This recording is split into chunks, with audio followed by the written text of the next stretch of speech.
Bonjour tout le monde, c'est Converging Education. Ça fait un certain temps, effectivement.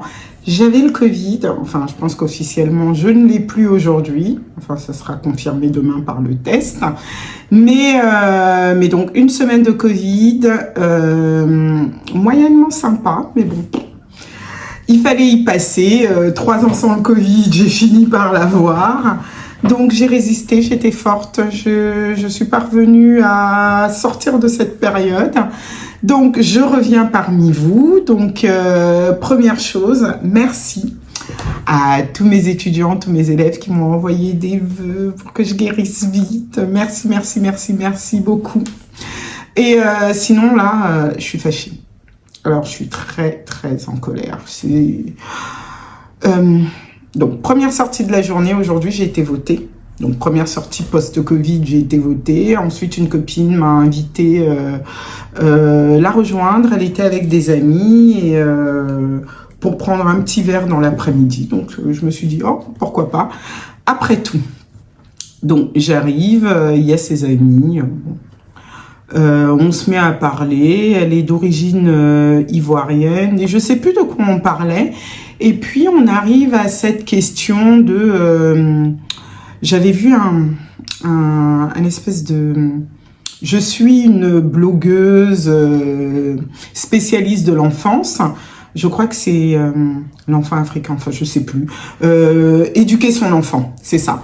Donc, je l'écoutais et donc et elle parlait donc des violences notamment faites aux enfants en Côte d'Ivoire.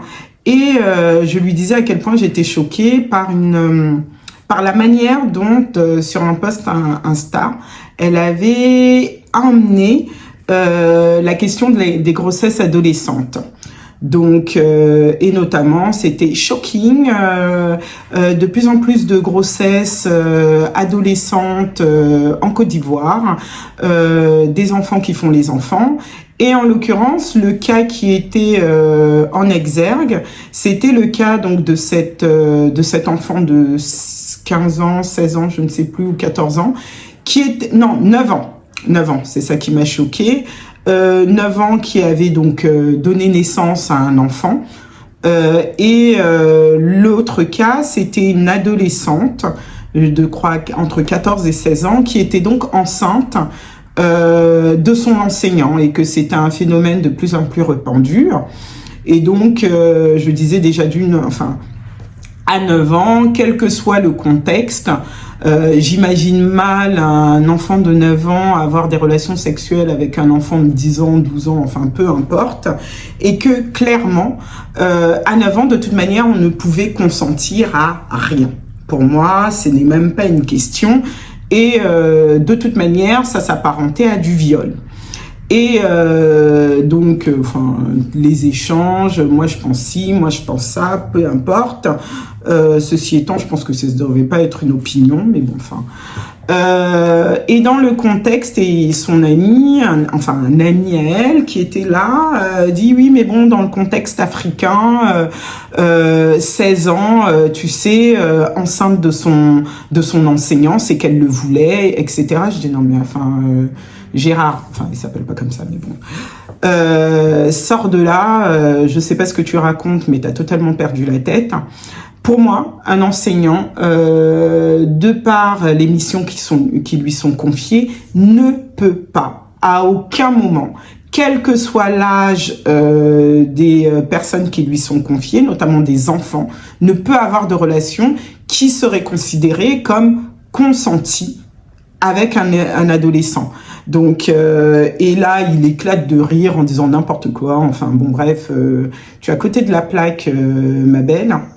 Donc, je vous passe la remarque condescendante et je lui fais comprendre que, premièrement, je suis enseignante, que s'il me confiait son enfant, parce que n'oublions pas que le viol peut être commis aussi bien par des femmes que par des hommes, et que cette épidémie et ce déni face à la pédocriminalité en Afrique notamment, mais même en France, me dégoûte au plus haut point.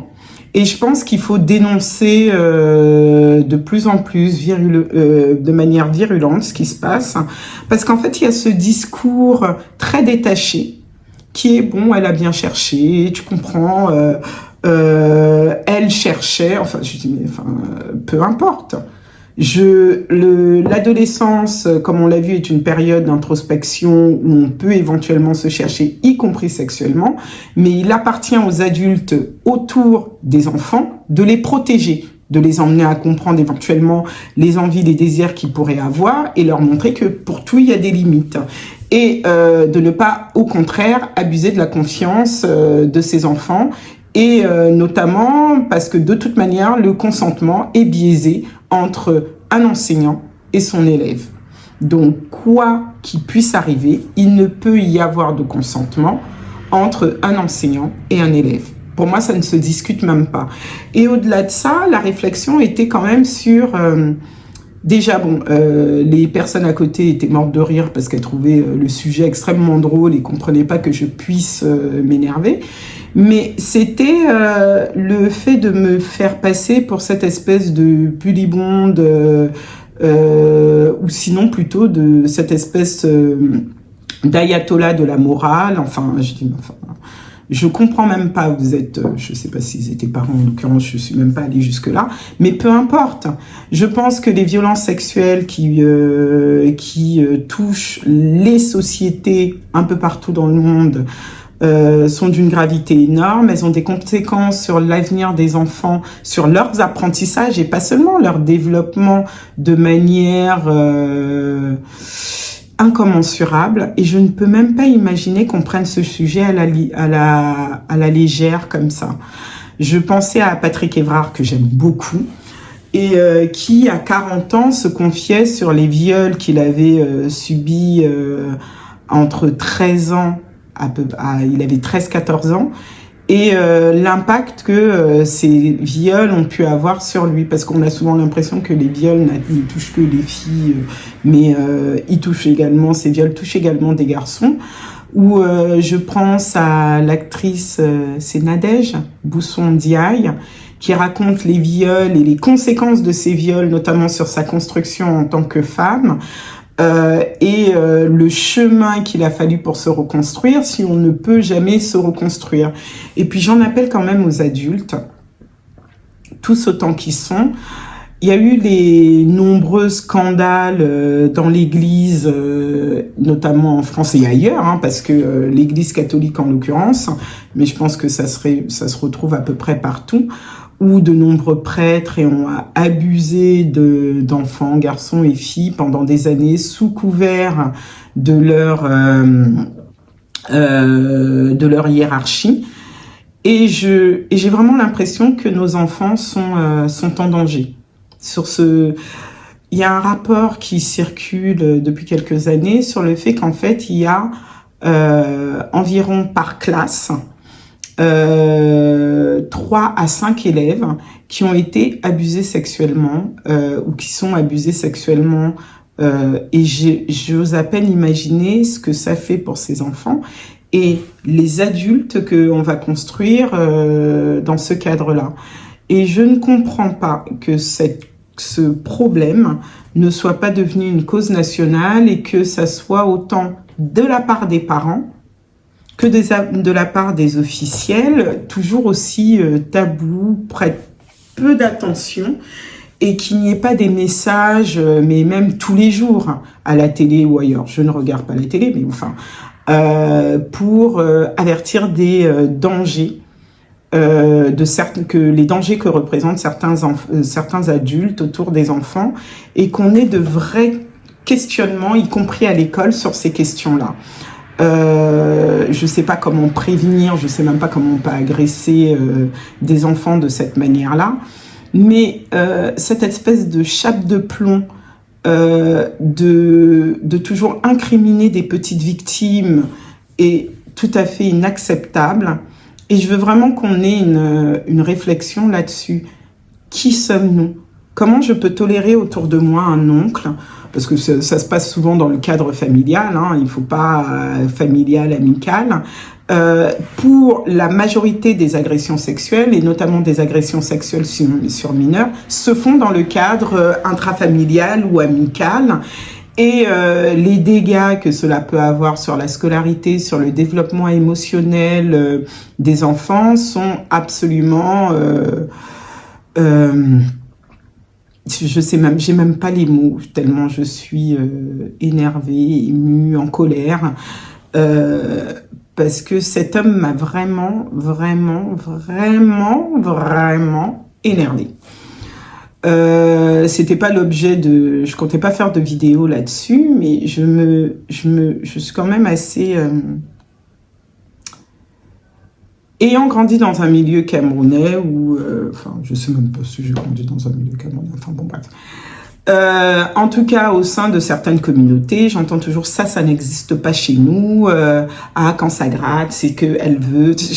Enfin, et cette espèce de langage très complaisant envers les pédophiles, c'est lui qui permet ça. C'est cette tolérance aussi bien des hommes que des femmes face à des comportements absolument inacceptables, des hommes d'un âge plus qu'avancé qui vous disent qu'ils n'aiment que les petites, à peine pubères, tout le monde trouve ça normal, voire drôle. Enfin, je ne comprends pas. Je ne comprends pas et je suis vraiment très en colère. C'est un coup de gueule pour dire que au sein de nos familles, au sein de nos communautés, au sein de nos entourages amicaux et autres, il y a des pédophiles. Et que par nos silences complices, par nos rires, nous participons à cette culture pédocriminelle. Et également, le fait est que cette attitude que nous avons, je vais dire nous, parce que finalement, il faut, en tant qu'adulte, porter la responsabilité, c'est cette attitude qui fait que de nombreux enfants vont pas venir, vont pas s'exprimer, vont pas dire ce qui se passe, vont pas oser parler. Et c'est cette attitude qui permet aux pédocriminels, justement, d'enfermer leurs victimes dans ce cycle qui va durer éventuellement des années. Et je signale quand même, pour ce qui est du cas de la France, que les premières affaires, en nombre, au pénal, ce sont quand même des affaires d'agression sexuelle, et notamment sur mineurs. Alors le beau-père, l'oncle, le frère, le cousin, le meilleur ami, le pote du meilleur ami, l'oncle, le tonton, enfin bon bref, la tante. Les pédocriminels ne sont pas que des hommes, ce sont également des femmes. Et je ne peux que nous appeler à réfléchir sur ce qu'individuellement nous faisons. Est-ce que nous participons à cette culture ou est-ce qu'on ne participe pas à cette culture? Donc, dénoncer, parce que souvent, même quand les victimes vont essayer de parler, une mère, un oncle, ou sinon toute la famille va se taire. Ça va devenir un espèce de secret familial. L'affaire Kouchner nous montre, par exemple, que c'est souvent le cas. Pendant des années, tout le monde sait ou devine, mais bon, personne ne dit rien. Et pendant ce temps-là, un enfant est en souffrance, un enfant est en danger, un enfant qui va éventuellement mettre fin à ses jours, faire des tentatives de suicide, être en échec. Et on oublie aussi, notamment quand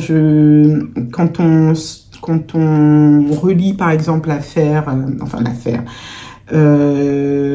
Nadège Buisson-Diaye, quand elle explique en fait les réminiscences de ces viols multiples qu'elle a subis enfant, c'est également le fait que si on a été violé une fois, il y a de fortes chances qu'on soit violé de nouveau.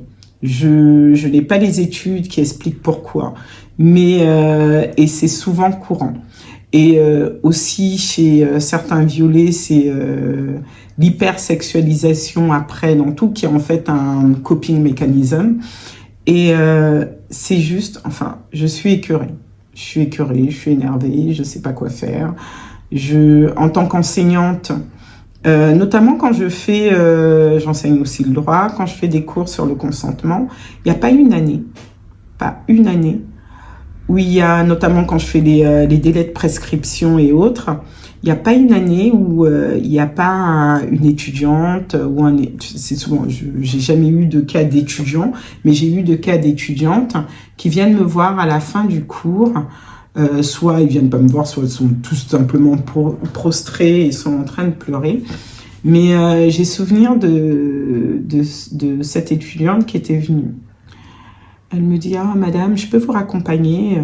Donc je dis « Oui, bon, marchons. » Elle se met, elle me dit « Ce que vous avez dit aujourd'hui, ça m'a rappelé quelque chose. J'ai été violée quand j'étais petite. » Elle m'explique le contexte, le fait que sa mère était au courant. Elle vit toujours et que c'était son beau-père en l'occurrence, l'auteur. Tout le monde était au courant, mais on lui a fait comprendre qu'il fallait qu'elle ferme sa bouche, que c'était un secret entre elles et de la famille, que ça se disait pas, que c'était sale, qu'elle était sale, plus précisément. Et finalement, elle me disait si elle pouvait encore faire quelque chose. Et je lui disais, effectivement, le délai de prescription vous permet encore aujourd'hui de porter plainte. Et c'est en fait, elle me dit, mais qu'est-ce qui va arriver? Elle m'avait répondu ça, mais qu'est-ce qui va arriver à ma mère si elle sait ça? Et je me dis, mais en fait, elle est la victime et elle essaie de protéger quelqu'un que je trouve a eu une attitude indigne d'une mère, une criminelle, ni plus ni moins, une personne qui avait la responsabilité, l'obligation morale et légale de protéger cet enfant et qui n'a rien fait. Et cet enfant, bien qu'elle avait, je crois, 19-20 ans, se demandait encore comment faire pour protéger cette femme. C'est pour dire à quel point le trauma est important, à quel point on a totalement déformé la charge de la responsabilité. C'est quasiment les victimes qui deviennent responsables, qui doivent garder ce secret pour préserver, entre guillemets, une famille. Mais quelle famille? Mais quelle famille? Quel honneur? Quand dans une famille, on protège des criminels, on laisse quelqu'un abuser de ses nièces, de ses cousines, enfin bon bref, de ses enfants. Donc, je suis énervée. Je vous demande d'être vigilant, je vous demande de protéger vos enfants, je vous demande de hurler, de frapper, de dénoncer, de porter plainte, de cesser de rire. C'est pas drôle. Je ne vois pas ce qu'il y a de drôle. Et interrogez-vous sur ce que vous tolérez, parce qu'on est finalement dans une culture où, regardez l'affaire Polanski, le type viole un enfant. En plus, il n'est même pas capable d'accepter d'être jugé pour ses crimes. Il dit « oui, elle m'a pardonné », enfin, c'est ça. Mais, et puis à l'époque, c'était acceptable, et puis sa mère était d'accord, enfin, bon bref. Grosso modo, tu as violé un enfant. Et tu trouves des justifications à ça. Et il y a tout un système, et de gens qui disent « oh, mais vous comprenez son génie ». Woody Allen qui épouse son enfant adoptif. Johnny Hallyday qui épouse sa filleule le jour de ses 18 ans. Et qui elle-même écrit un livre pour dénoncer les viols qu'elle a subis et le fait qu'en tant qu'enfant, elle n'a pas été protégée. Je m'interroge.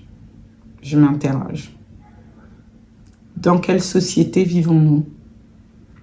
3 enfants, entre 3 et 5 enfants par classe, sont victimes d'abus sexuels ou de viols.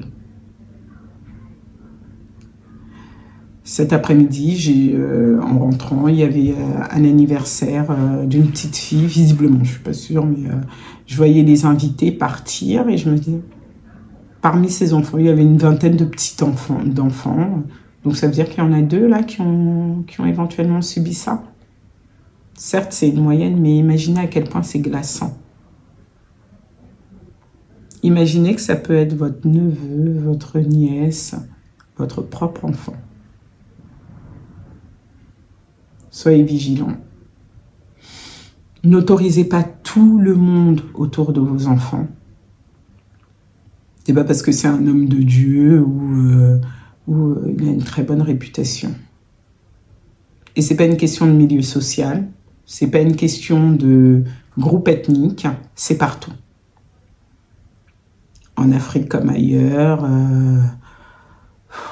en France, au Japon, aux États-Unis. Enfin, bref, c'était coup de gueule du dimanche, énervement, dépassement, je sais pas.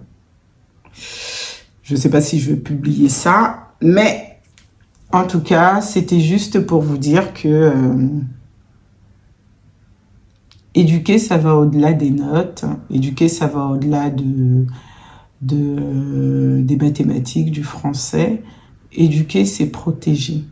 Éduquer, c'est guider. Éduquer, c'est accueillir. Éduquer, c'est écouter. Éduquer, c'est regarder. Éduquer, c'est protéger. Éduquer, c'est également dénoncer, y compris les collègues. Donc, et ce rôle d'éducateur, il n'appartient pas qu'aux enseignants. Chacun de nous doit être vigilant. Chacun de nous doit protéger les enfants autour de lui et chacun de nous portera la responsabilité si un enfant autour de lui est agressé et qu'il a permis que cette culture favorable aux pédocriminels perdure. Enfin, merci de m'avoir écouté et protégeons nos enfants et pas les pédocriminels.